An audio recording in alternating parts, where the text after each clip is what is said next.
Welcome back to LDB Games. I'm Lord Darth Balls, and this is a Raid Shadow Legends video. If you like playing Raid Shadow Legends and you like watching YouTube videos about it, you can support my channel for free by going down below and clicking that subscribe button. Go ahead and click that like button if you like the video, and if you want to be notified as soon as I release content, hit that little bell to get the notifications. In this video, I'm going to go through how I farm Iron Twins Stage 15. The Iron Twins is one of the newest dungeons added to Raid Shadow Legends recently, and alongside of tournaments and events, it is the only place that you can farm Mortal Soul Coins, Immortal Soul Essences, and Eternal Soul Essences that go towards the ability to unlock blessings for your champions and jack their power up. Now, this is fairly difficult content, and there's a number of boss mechanics, but for the purposes of the team that I've built, there's really only one that matters. And that is the Doom... No, not that one. It is his retaliatory launch. So similar to the Ice Golem, in that every time his HP breaches a certain threshold, he procs an attack. Right, so the Iron Twins thresholds are at 85%, 70%, 55, and 40. And what he does is he does a full cleanse and then does an AoE. And that AoE is a big hit. Now, he also gets his turn meter filled anytime you put a buff on your team. And the only way to prevent that is by having a decreased speed up on the boss. Now, he also receives less damage from multi-hit skills, and he's immune to turn meter effects. So you can't prevent him from getting a turn, and he actually gets more turns based on the number of buffs that you use if you don't put up decreased speed. He's immune to, all the stuff that most bosses are immune to, and he's got a limit on the amount of damage that can be taken from a max HP. And the original intent of this boss was to force you to build a very high resistance tanky team because of all this nonsense around the Iron Brand and the growth effect, and basically over time his defensive stats, HP, his effective HP increases, and the Iron Brands that he lands on you decreases the effective HP of your team. So you can look, here's the team that I'm using, right? Overall pretty tanky. So let's go through it. You'll notice there's an odd character in here.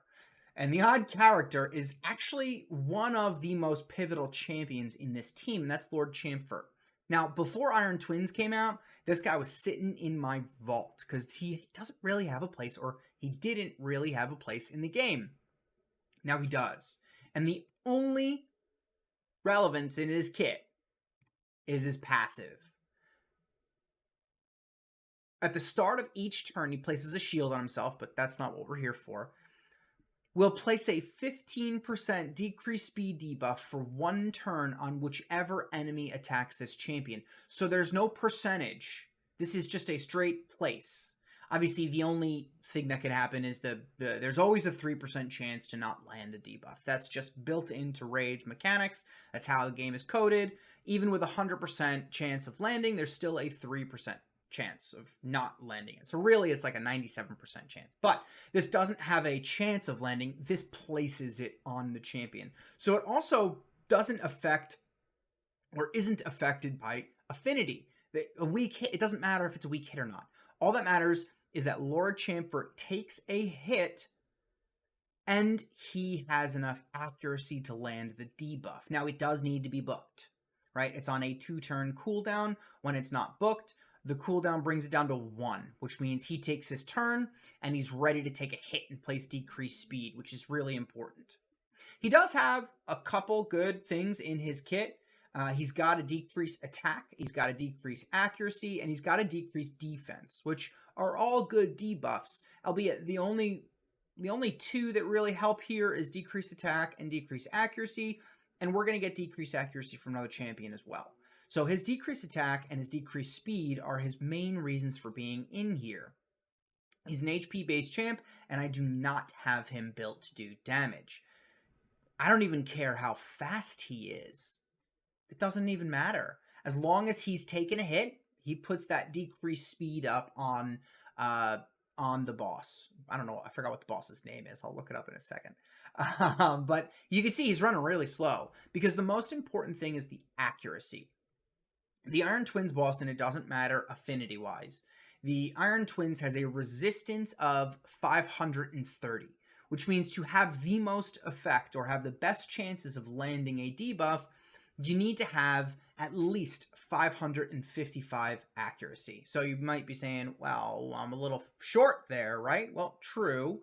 However, my lead champion is Mithrala, and she brings an 80 accuracy in all battles aura. We'll get to her in a second.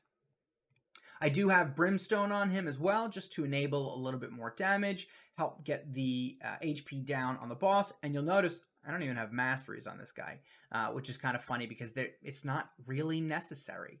But you can see he's got 86,000 HP, 2,000 defense. I really focused on HP. So it's really just HP and accuracy. That's it. Real quick, let's flip through his accessories. You'll notice he's in 2 sets of Perception and 1 set of Immortal. I've got him in HP percentage boots, accuracy chest plate, and what do you know, HP percentage gloves. And then I'm just looking for accuracy and HP percentage in the rest of the build. You can see I have both accuracy and HP percentage on every single artifact. His accessories, I've got accuracy on the banner with some HP percentage and defense percentage. I've got HP on the amulet with a nice chunk of accuracy. And I've got HP with HP percentage on the ring. So now let's talk about Mithrala.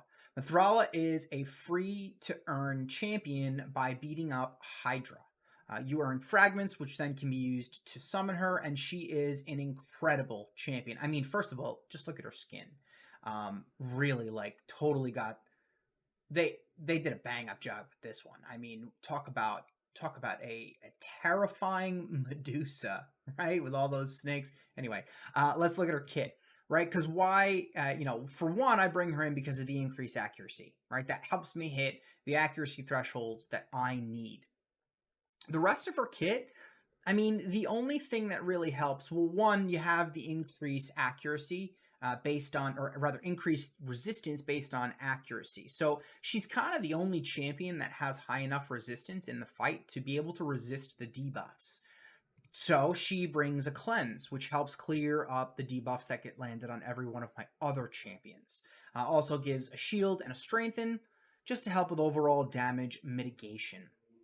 Outside of that, she brings poison, which just help do some more damage against the boss, because she is not built to do damage either. She's built really quick. I use her in a few other places in the game, and I have her built really fast, mainly for Tag Team Arena. She is for like a go second team for me. But I have high effective HP, right? A combination of 58k HP, 3,500 defense, and a nice healthy pile of accuracy. And basically her resistance becomes, what's that, 690, 769, 775 resistance because of her passive. I do have masteries on her, although apparently they're not finished. Didn't realize that, so that's a funny one. I am going to be going with accuracy on the tier 6 mastery. I just think it's funny that I don't have it yet. Looks like I got to do some Minotaur. And yeah, that's it. So real quick, let's run through the gear. I have HP percentage on the gauntlets. I got accuracy on the chest plate. See, that was a fail. And I've got speed percentage on the boots. That's really unfortunate, but it is what it is. And then I've got a combination of accuracy and speed, basically with some defensive stats throughout the rest of the artifacts. I've got accuracy on the banner with a nice chunk of speed there. I've got defense on the amulet with a nice chunk of accuracy. Pretty sure I chose that mainly for the accuracy and the little counterattack, because hey, more poisons is more damage. And then I have defense with defense percentage and HP percentage on the ring. Moving on, I got Dutchess. Y'all know Dutchess. She's an OP champion. She brings some insane abilities to this team. She brings a revive, And probably one of the main reasons that I have her in here is because she decreases damage taken from all AoE attacks. Every single one of the Iron Twins attacks is an AoE. So you just straight up get a 15% damage reduction for her being in the team. And then she has two abilities. Her A2, which puts up block debuffs, increased attack, and Perfect Veil, and her Revive, which throws a veil on any champions, all champions, after the ones are revived, right? She picks up some champions and then puts a veil on all allies. And Veil and Perfect Veil are just another way to reduce incoming damage. She has a little shield mechanic on her A1, which can come in kind of handy when, like the Geomancer, the one non-tanky champion, gets kind of low. She can help protect him from taking some more damage. And the blessing that I have on her doesn't apply to this section of the game. This is for Tag Team Arena. For her masteries, again, all down the support tree, I went down and I took Unshakable for the extra resistance, because let's look at her stats. I went high resistance. Now, unfortunately against the Iron Twins, this isn't enough. The Iron Twins have about 600 accuracy, so she is still susceptible, but she has very high effective HP, 66,000 HP, and just under 3,400 defense, and she's running quick. Right, I want her taking more turns and throwing that A2 up as much as possible. Because when she puts up that block debuffs, it doesn't matter how much resistance you have, because you'll be able to block the debuffs. Next up is Helicath, who was a fusion in the past. And this guy, who for some reason doesn't have any feet, looks really cool and is an incredible champion. I'm very happy that I went for this fusion. This guy is in my clan boss team, and actually he's built for clan boss, but his speeds allow him to work in the Iron Twins team. So I bring him in for the block damage ability, because this is necessary, right? It's not up all the time, but when it's up, you don't take any damage. Again, damage mitigation is the primary focus of my entire team, outside of one or two small little things. Decrease speed, and let's figure out some way to get damage in here. He does also have a shield mechanic, which is nice for some, again, damage mitigation. And when the block damage buff falls away, it gets replaced with an increased defense. Again, damage mitigation. His A1 does have a weaken on it, and he is the only champion built with close to 100% crit rate. I thought he was 100% crit rate. Oh, well, that's a miss. He still does a nice amount of damage in my clan boss team, but I got to figure out what happened there. But anyway, he's got, decent HP, high defense, and he's got some decent accuracy. But again, he's not really in here for any of this. The only thing he's in here is for block damage. And aside from some decent effective HP, the only important thing is his speed, being in and around 246. I'm not sure if that's a firm number. That is a firm number for my clan boss team. I'd be willing to bet there's a little bit of wiggle room here. But you could also use Tower. Tower has the same ability, block damage on a 4-turn cooldown, to allow you to just prevent damage from coming in. He also has a way to counterattack and increase his defense, but it's his block damage and damage mitigation is the reason that he's in this team. So I do have masteries on him, and I do have damage masteries, which actually kind of hurts me in this team a little bit, because any damage can drop the Iron Twins below those HP thresholds that proc his really big AoE ability. But again, this is for clan boss, and I've repurposed him for this team. So thankfully I didn't have to rebuild him. And the final champion, because you'll notice I don't have anyone with 100% crit rate. The final champion is none other than Geomancer, but I also don't have him at crit rate. So y'all might be wondering, hey, where are you getting damage from? Well, if you've used Geomancer or if you've heard of him, you know about his insane passive. And that is, whenever he is attacked, deflects 30% of the damage. When deflecting damage on each enemy hit, has a 30% chance of dealing additional damage equal to 3% of the target's max HP. That's just when he's attacked. Now, when he also decreases the damage all allies receive by 15% and deflects that damage onto each enemy under an HP burn that he's placed. So not only is he, again, damage mitigation, but he's reflecting a tremendous amount of damage back. Because the reality is the more damage the Iron Twins do, the more damage he's going to reflect back. And the key to that is his A3. Now, what I love about this is it's not a hit. So his affinity doesn't come into play, just like Lord Champfort. The turn meter doesn't apply here because we can't decrease the turn meter of the Iron Twins. But he has a 100% chance when booked. 20, 25, yep, 100% chance when booked. I don't know stats. Of placing an HP burn and a weaken on the target for 3 turns. And it's on a 3-turn cooldown. So you can keep this up, in theory, forever. But not really, because when you breach a threshold, he gets a full cleanse. Now, the damage that Geomancer reflects back is the only damage that will not proc the Iron Twins AoE at that HP threshold. Everything else, poison, smite, physical damage, it doesn't matter what it is. Every single other type, HP burns, every single other type of damage that the Iron Twins receives, you run the risk of proccing his cleanse and attack.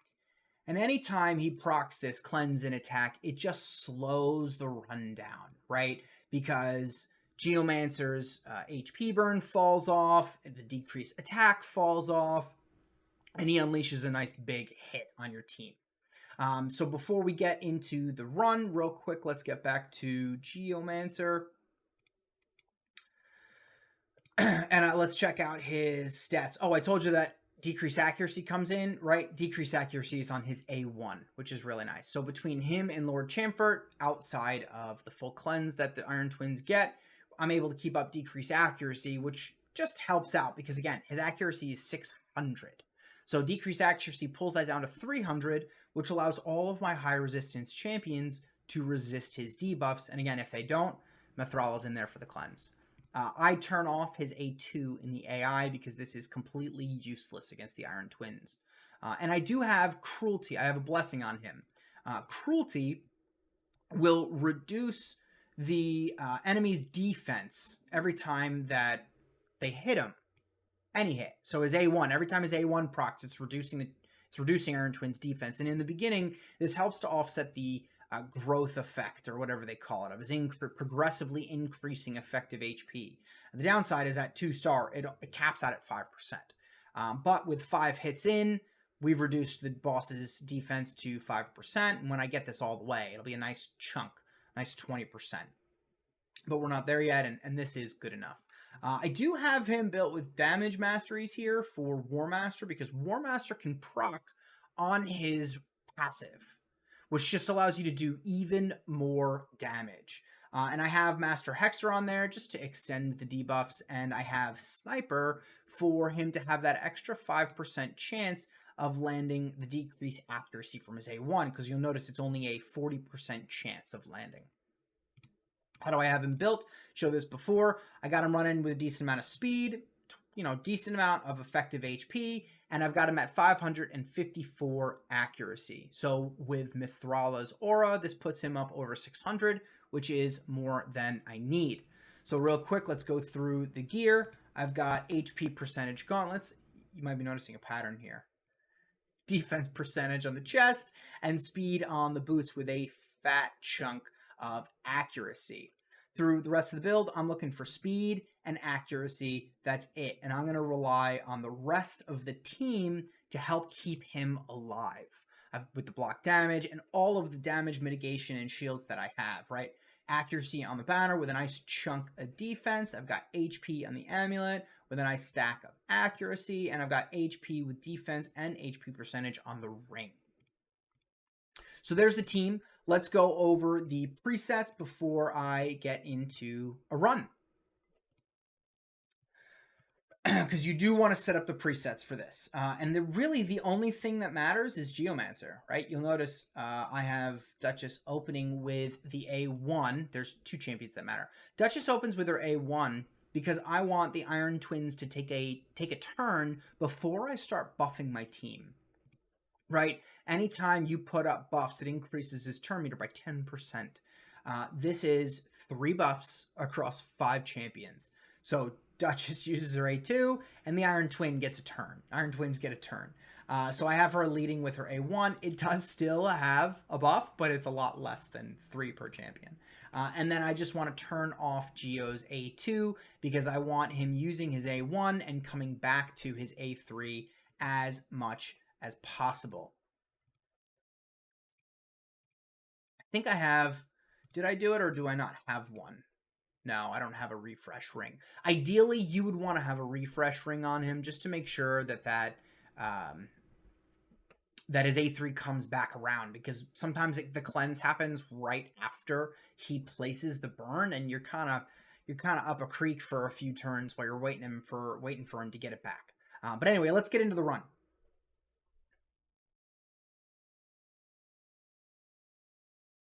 Yeah, you'll see. So I should probably change Mithrala's AI because she puts up 2 buffs on each, and he just gets a turn. But you'll notice there's that decreased speed. Once he took a turn and attacked, and boom, Smite procced that first HP threshold at the attack, and there's the decreased speed. So basically, Lord Champfort keeps decreased speed up, and I don't even care that it's a small version. He keeps decreased speed up on the boss the entire fight, because even when the boss cleanses and attacks, he's attacking Lord Champfort, which means he pulls that decreased speed. So I'm going to cut myself out. We'll come back at the end.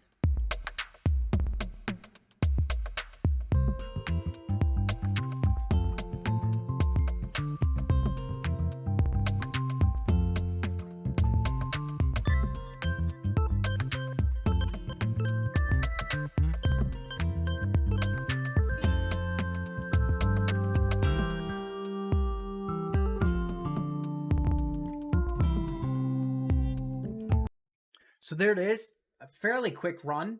You can see my best is 143. This was a 224. It ranges anywhere from basically 2 to 3 minute run. Now, it's really important to note, you only get 6 keys a day, and you can only refill once per day for 150 gems. Now, the affinity of the boss rotates throughout the week. It is only void on Sunday. And the really important thing about that is on Sundays, when it's void, the rewards that you get are doubled. So what I do is I use all 6 keys every day of the week, and then on Sunday, I buy the extra 6 keys, and I get 12 keys of double rewards, because it's double rewards and double the amount of runs. To me, Sunday is the only day that's worth spending those gems for the extra rewards. I mean, you know, with 6 runs, sometimes you can't even get enough to buy 1 mortal soul stone in a day. But on Sunday, that's when you really get your big rewards. And you can see here, Geomancer's done quite a bit of damage, and actually was out damaged by Mithrala. Now, that is because of Brimstone. If you notice during the run, Brimstone did a nice chunk of damage when it hit. In addition to every single time the Iron Twins attacked, you watched his HP get chunked from Geomancer's passive if that HP burn was out. So there it is, guys. Are you farming Iron Twins yet? You should be. Blessings are incredibly powerful in this game, despite the couple nerfs that came through. They are still a great added feature and a great way to get your champions just doing more for you in their teams. If you've made it this far, thanks for watching. Go ahead and hit that subscribe button so you can see the content that I release as I release it. And give me a like if you liked the video. Other than that, enjoy your raid, and I'll catch you in the next video.